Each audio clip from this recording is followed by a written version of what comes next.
Hey you guys, let's talk about the distance and the midpoint formula and its use on the coordinate plane. So the midpoint formula is the point halfway between 2 points on the coordinate plane. And since I'll give you two ordered pairs and you're going to find the midpoint, you should end up with another ordered pair, okay? So your answer should be an ordered pair like X comma Y, like that, okay? So the midpoint bisects a line segment. So let's add that the midpoint bisects a line segment.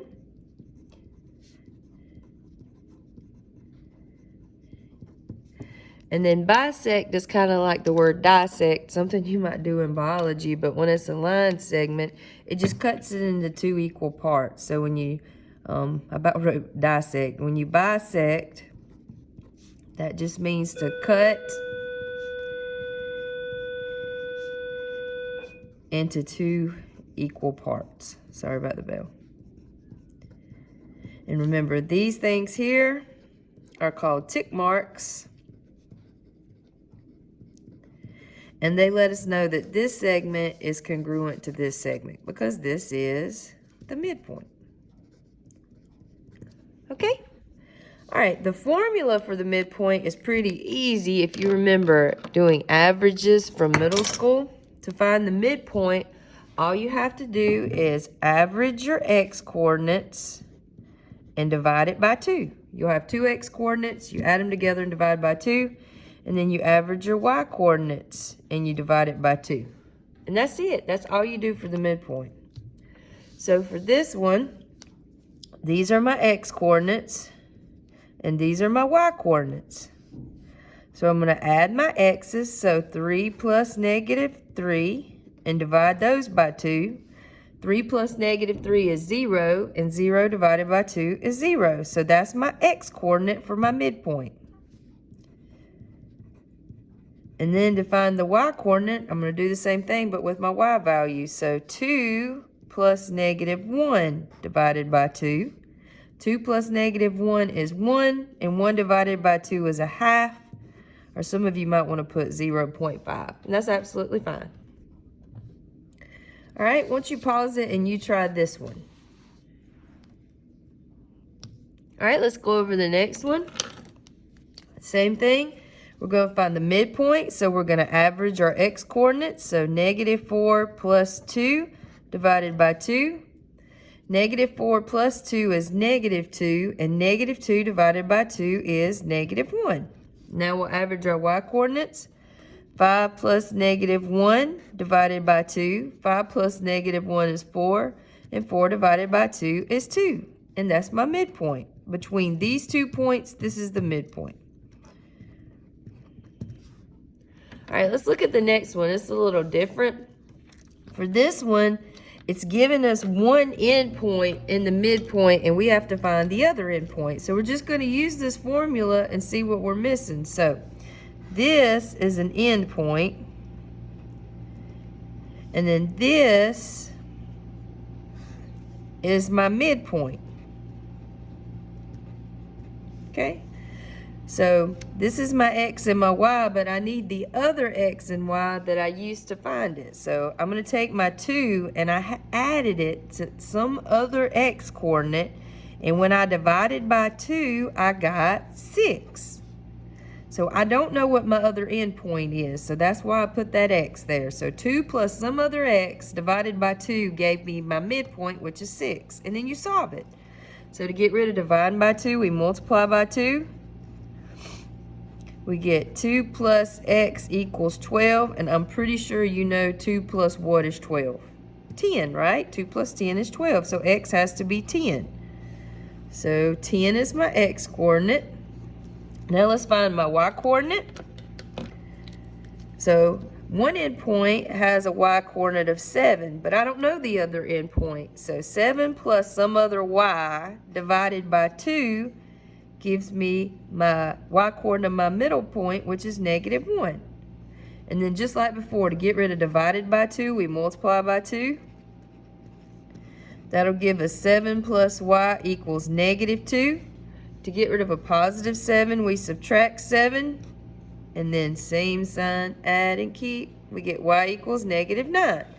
So that gives me negative 9 for the y-coordinate of my other endpoint. So point T would be located at 10, negative 9.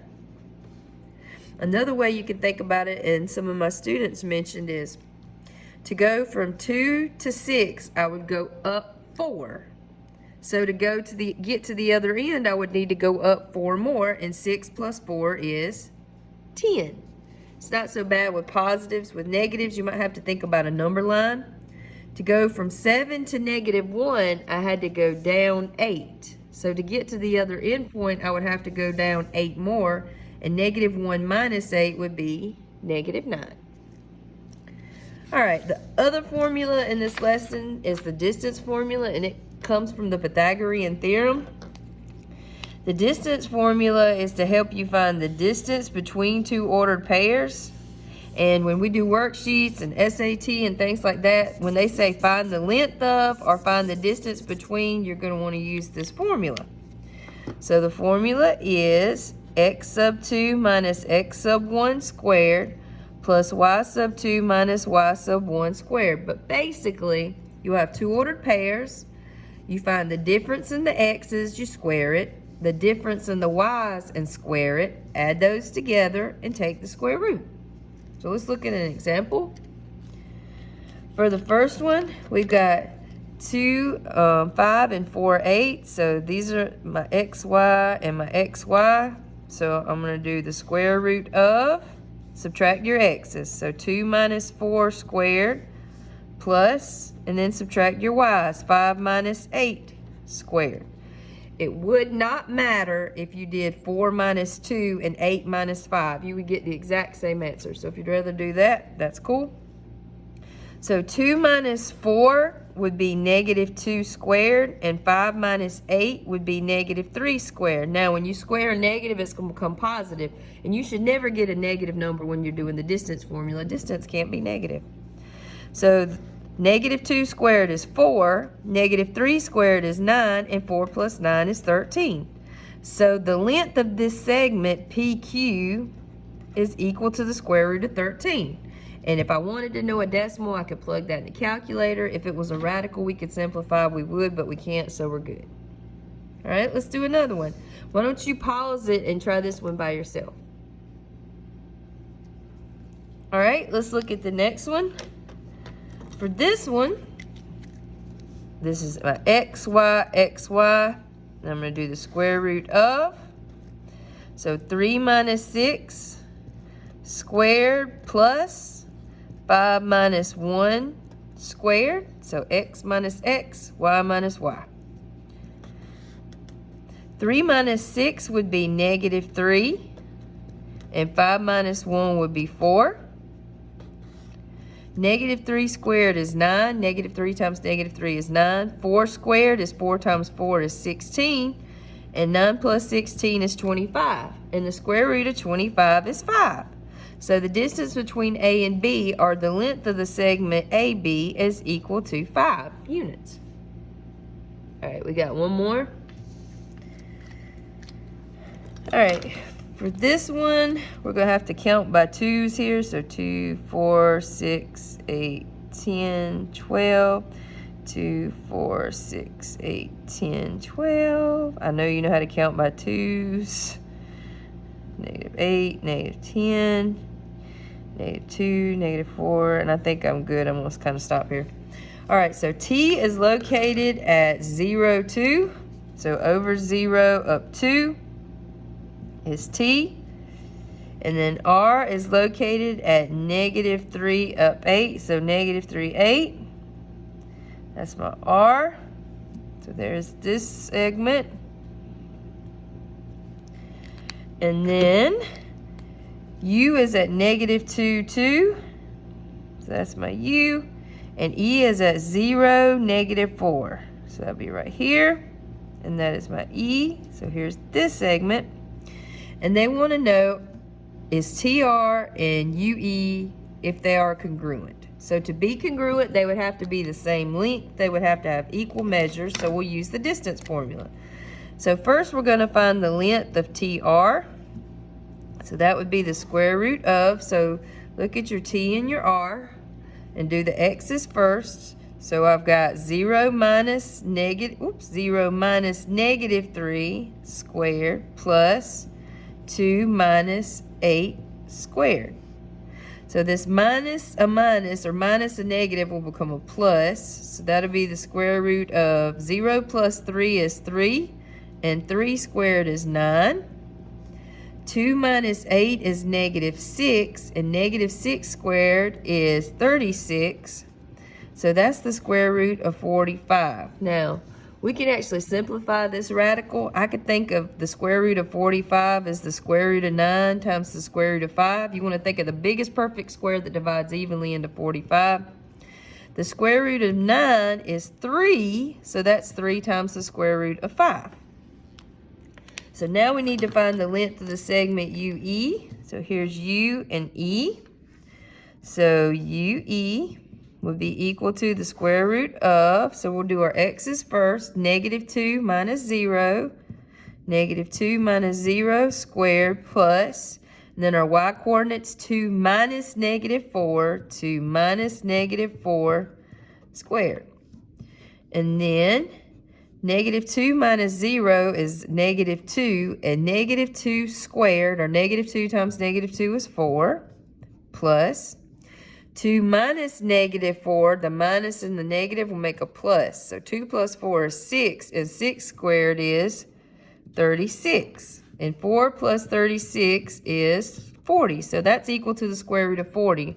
Now we could also simplify the square root of 40. The largest perfect square that'll go into 40 is 4. So we could think of that as the square root of 4 times the square root of 10, because 4 times 10 is 40. And the square root of 4 is 2. So that gives us 2 times the square root of 10. So are these distances, are these lengths equal? No. Are they congruent? No. They are not congruent. No. All right. So when you get through watching this video, I want you to work on your coordinate city worksheet. And you'll start this worksheet by just plotting these points. So just in case you forgot how to plot points, remember the first number will tell you left or right, negative to the left, positive to the right. The y coordinate tells you bottom or up, so down or up. And if it's negative, you go down, positive, you go up. So for example, let's use this brown for the cafe. The cafe is located at 4 or 5, so you go over 1, 2, 3, 4 because it's positive 4, and then it's positive 5. So I'll go up 1, 2, 3, 4, 5, plot my point. And it's a cafe, so you might want to draw like a cup of coffee or something like that, or a little building. I'm 100% positive you're better at drawing than I am. I'm going to go ahead and write 4 or 5 over here. All right, and then for one with some negatives, like the bank here, the bank is at negative 6, negative 5. So negative 6 means 6 to the left, 1, 2, 3, 4, 5, 6. Then negative 5 means down 5, 1, 2, 3, 4, 5. So here's my bank. Whoops. And that is at negative 6, negative 5. And I just did a little dollar symbol. All right, once you plot these points and you draw your beautiful buildings in the coordinate city that I know I'm going to love so much I want to hang in the hall, you'll go on to the wordy problems. So, like for the first example, it says find the distance between your house and the movie theater. So, your house is located at 1211, and the movie theater is located at negative 95. So, all you'll do is you'll use the distance formula, and you'll solve this problem. So, remember, subtract your x's, so negative 9 minus 12 squared plus, and then subtract your y's, 5 minus 11 squared. And then you'll just keep going until you get your answer, but that's how you're going to do your worksheet. And make sure you do the front and the back. I hope you have a fabulous rest of the day.